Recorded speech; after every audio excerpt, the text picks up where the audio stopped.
Hello students, today we are going to start a new chapter that is motion.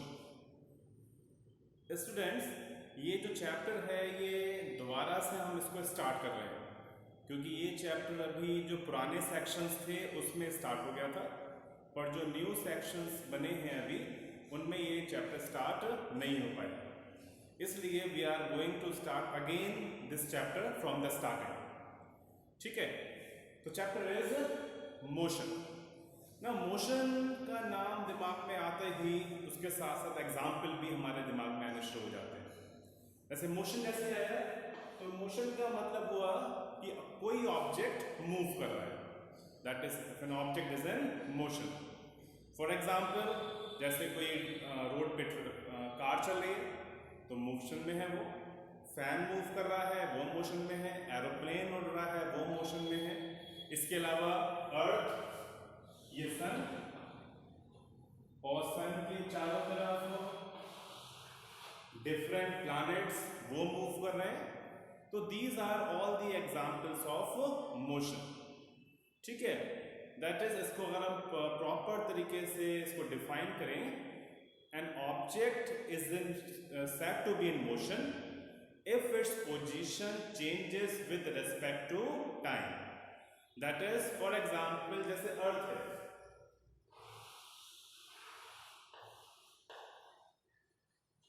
अभी अर्थ की position ये है, कुछ टाइम के बाद अर्थ यहां पे पहुंच जाएगी. तो क्या हुआ, टाइम के साथ साथ पोजीशन क्या हो रही है, चेंज हो रही है. और जब टाइम के साथ साथ पोजीशन चेंज होने लगे तो हम कहते हैं कि वो ऑब्जेक्ट किसमें है, मोशन में है. ठीक है, दोबारा इसको डिफाइन करो. If an object changes its position with respect to time is said to be in motion. Clear? Now second thing, rest. अब रेस्ट का मतलब टाइम तो लगातार मूव कर रहा है लेकिन ऑब्जेक्ट अपनी पोजीशन चेंज नहीं कर रहा. जैसे फॉर एग्जाम्पल, जब आप ये वीडियो देख रहे हैं और आप एक ही जगह पे बैठे हैं तो लगभग 3-4 मिनट हो गए होंगे अब तक और आप अपनी जगह से नहीं हिले, तो टाइम तो लगातार मूव कर रहा है लेकिन हमने अपनी पोजीशन चेंज नहीं करी, तो इसका मतलब किसमें हम, रेस्ट में. और एग्जाम्पल, ये वो दीवारें, घर की दीवारें हैं, रेस्ट में है, ये अपनी पोजीशन चेंज नहीं कर रही है. क्लियर हुआ नहीं हुआ? तो ऐसे बहुत सी चीजें हैं जो टाइम के साथ साथ अपनी पोजीशन चेंज नहीं करती, are said to be in rest. तो रेस्ट को अगर डिफाइन करें, an object is said to be at rest if its position does not change with respect to time. तो आई होप आपको ये दोनों चीजें समझ में आ गई होंगी. मोशन का मतलब ऑब्जेक्ट अगर मूव कर रहा है, और रेस्ट का मतलब अगर ऑब्जेक्ट अपनी पोजीशन चेंज नहीं कर रहा है तो उसका मतलब इसमें है रेस्ट में. नाउ आपने देखा, मैंने यहाँ पे लिखा हुआ है, motion and rest are relative terms. अब ये रिलेटिव टर्म्स का मतलब क्या है? रिलेटिव टर्म्स का मतलब मोशन और रेस्ट आपस में मिले हुए हैं. अब आपस में मिले हुए हैं के लिए एक एग्जाम्पल मैं आपसे पूछ रहा हूं, क्या ये कंडीशन पॉसिबल है कि एक ही टाइम पे एक ऑब्जेक्ट रेस्ट में है और उसी टाइम पे वो ऑब्जेक्ट मोशन में भी है? वैसे तो या तो ऑब्जेक्ट रेस्ट में होगा, जैसे फॉर एग्जांपल ये दीवार है, टेबल एक जगह रखी हुई है, रेस्ट में है, या फिर कोई ऑब्जेक्ट मोशन में होगा, जैसे इस समय ट्रेन कोई चल रही है, एरोप्लेन उड़ रहा है, अर्थ मूव कर रही है, तो ये सब मोशन में है. और मेरा पर क्वेश्चन ये है कि ऐसा पॉसिबल है कि एक ही टाइम में एक ही ऑब्जेक्ट रेस्ट में भी हो और मोशन में भी हो? ठीक है, तो ये कंडीशन पॉसिबल है. अब पॉसिबल कैसे है? फॉर एग्जाम्पल, जैसे हम अपनी बात करें, ठीक है, जैसे हमारा घर है, ये बताइए रेस्ट में है या मोशन में? तो answer will be at rest, क्योंकि अपनी पोजीशन चेंज नहीं कर रहा. लेकिन अभी हमने देखा कि अर्थ लगातार मूव कर रही है और हमारा घर अर्थ पे तो है, इसका मतलब हमारा घर भी क्या कर रहा है, मूव कर रहा है. तो अब एक ही चीज की दो कंडीशन कैसे हो गई? इट मीन्स ऑब्जेक्ट हमारे अकॉर्डिंग जो घर है, हमारे अकॉर्डिंग किसमें है, रेस्ट में है। लेकिन अगर हम और कहीं से देखें, अर्थ को ऑब्जर्व करें तो अर्थ मूव कर रही है, तो इसका मतलब वो क्या है, मोशन में भी है। तो एक ऑब्जेक्ट एक ही टाइम में मोशन में भी और किसमें है, रेस्ट में भी है। इसी वजह से बोलते हैं motion and rest are relative terms. That is ये दोनों आपस में रिलेटिव है, रिलेट कर सकते हैं दोनों को। क्लियर होने हुआ, ठीक है। तो मोशन और रेस्ट को अगर मैं दोबारा से डिफाइन करूं एग्जैक्टली, अब दोबारा से सुन लीजिए। Motion, an object is said to be in motion if its position changes with respect to time and reference point.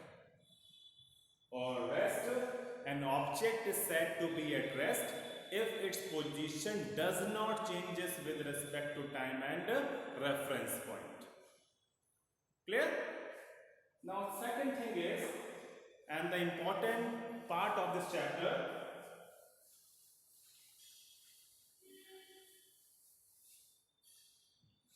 it is distance.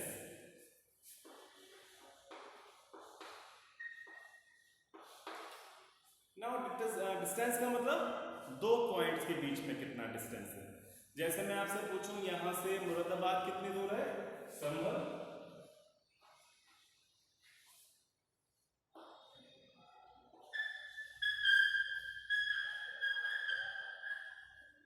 To Moradabad, तो संभल से मुरादाबाद लगभग कितना किलोमीटर है, लगभग 35 या 39 किलोमीटर, ठीक है।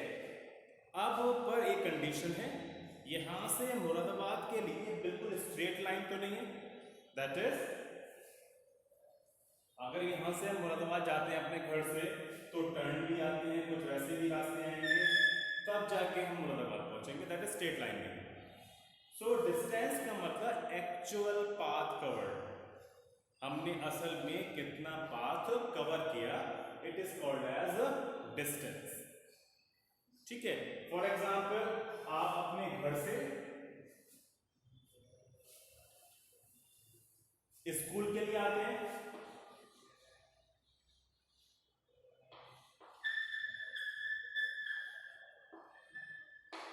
अगेन आपके घर से स्कूल की बिल्कुल स्ट्रेट रोड तो है नहीं, वो भी गलियां हैं, मेन रोड है, इस तरह से आप होते हुए आते हैं।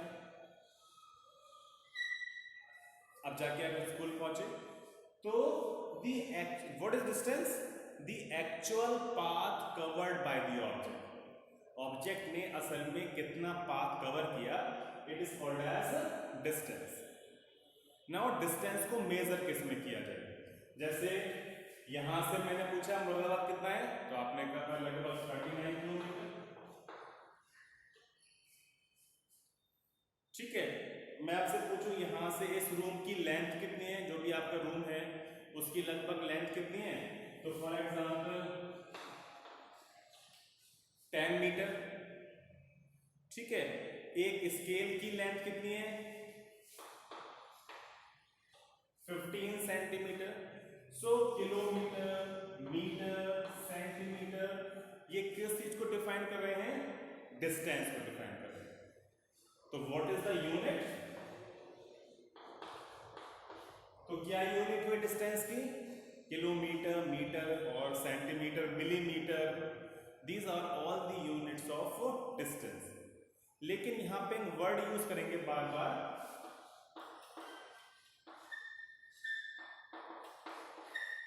एसआई यूनिट, और डिस्टेंस की जो एसआई यूनिट का मतलब इंटरनेशनल सिस्टम ऑफ यूनिट्स। तो इंटरनेशनल सिस्टम ऑफ यूनिट्स में जो डिस्टेंस की यूनिट आती है, इट इज मीटर, ठीक है। फिर समझ लीजिए इसको, किलोमीटर, मीटर, सेंटीमीटर, ये सब डिस्टेंस की यूनिट है। लेकिन अगर आपसे पूछा जाए what is the SI unit, तो एसआई यूनिट जो होती है डिस्टेंस की, इट इज मीटर। क्लियर माने होगा, ठीक है। नेक्स्ट,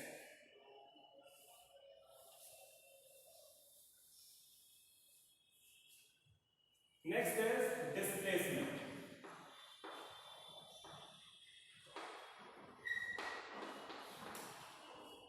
डिस्प्लेसमेंट का मतलब क्या है? अगेन जैसे जो हम एग्जाम्पल ले रहे हूं और स्कूल, तो अभी जैसे मैंने आपको बताया था ये होम ये स्कूल, तो हम इस तरह से होते हुए स्कूल पहुंचे।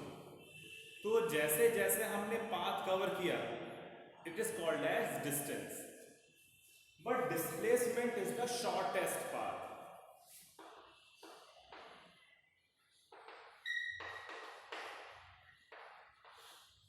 What is displacement? The shortest path between two points.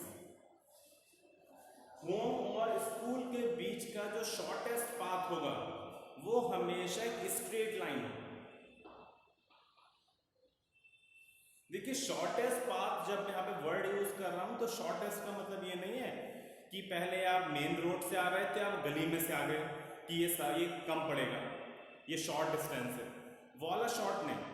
कि यहाँ पे फिजिक्स में जब हम कह रहे हैं शॉर्टेस्ट पाथ, तो शॉर्टेस्ट पाथ का मतलब होगा स्ट्रेट लाइन।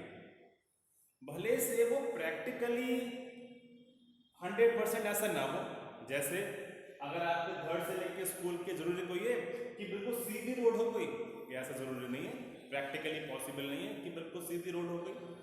लेकिन जब आपसे कहा गया डिस्प्लेसमेंट, तो डिस्प्लेसमेंट का मतलब होता है straight line between two points, या सिंपल वे में कहें the shortest path between two points is called as displacement.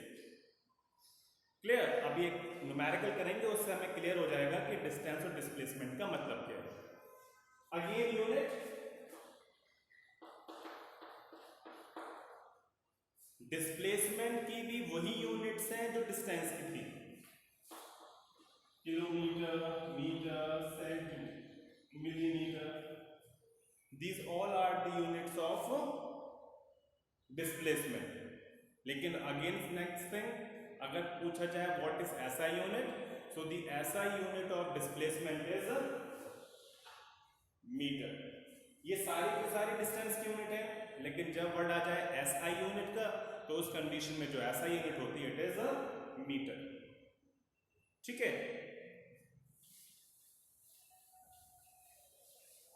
अब डिस्टेंस और डिस्प्लेसमेंट को एक क्वेश्चन के थ्रू समझ रहे हैं कि डिस्टेंस और डिस्प्लेसमेंट का एक्चुअल में मतलब क्या है।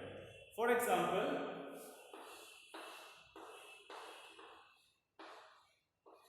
ये मैंने डायरेक्शन बना दी क्वेश्चन समझने के लिए। कोई पर्सन है, उसका स्टार्टिंग पॉइंट ये है ए पॉइंट, ठीक है? अब फॉर एग्जाम्पल वो पर्सन 10 किलोमीटर जाता है साउथ की तरफ, तो साउथ की तरफ, नीचे की तरफ,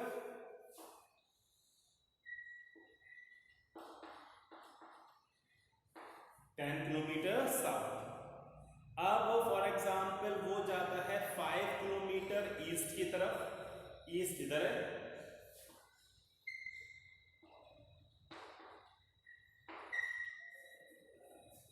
बस।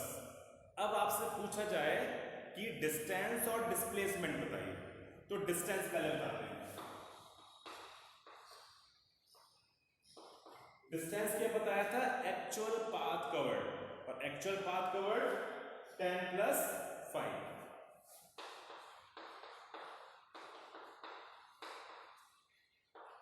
15 किलोमीटर। नाउ अब आपसे पूछा है व्हाट इज डिस्प्लेसमेंट, तो डिस्प्लेसमेंट क्या बताया था आपको? Shortest path. अब इन दोनों के, आपका स्टार्टिंग पॉइंट ये है और फाइनल पॉइंट कौन सा है? सी। तो इन दोनों के बीच का शॉर्टेस्ट पाथ कौन सा होगा? जो मैंने बताया था, शॉर्टेस्ट पाथ हमेशा स्ट्रेट लाइन होती है, तो ये हो गया हमारा शॉर्टेस्ट पाथ। अब आपको ये कैलकुलेट करना है कितना है। अब ये कैलकुलेट करने के लिए क्या बनना है? ये ट्राइंगल, वो भी राइट एंगल ट्राइंगल। इसमें क्या अप्लाई कर दो? Pythagoras theorem, AC square is equals to AB square plus BC square, AB is 10, BC is 5,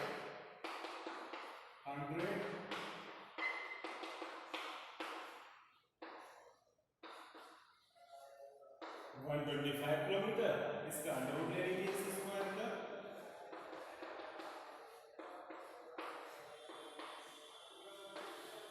तो ये क्या गया हमारा डिस्प्लेसमेंट आ गया। तो आई होप आपको समझ में आ गया होगा कि डिस्टेंस और डिस्प्लेसमेंट का मतलब क्या है। एक एग्जांपल और ले रहे हैं।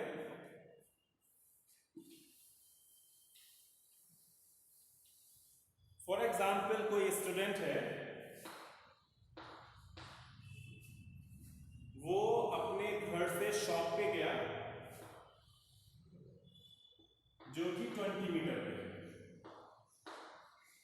बी पॉइंट, फिर दोबारा से 20 पॉइंट से शॉप से दोबारा घर पे आ गया, दोबारा ये पे।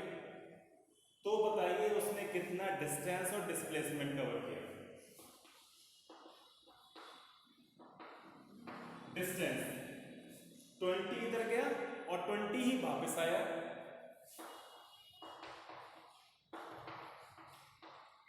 40 मीटर। डिस्प्लेसमेंट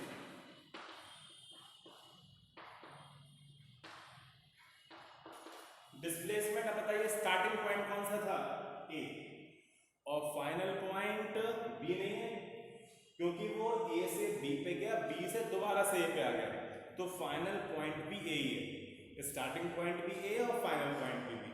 जब दोनों पॉइंट सेम है तो उन दोनों के बीच में तो कुछ रहेगा नहीं, तो that is displacement is 0। Clear हुआ नहीं हुआ? ठीक है, तो distance is the actual path covered and displacement is the shortest path between two points. I hope आपको ये समझ में आ गया होगा।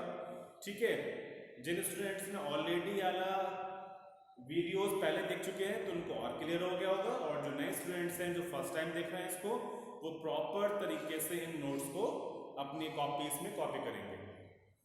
ठीक है, और कल नेक्स्ट टॉपिक शुरू करेंगे इसको, तो तब तक इसको बढ़िया से नोट करके और इसको रिवाइज भी करेंगे आप लोग। Okay, thank you.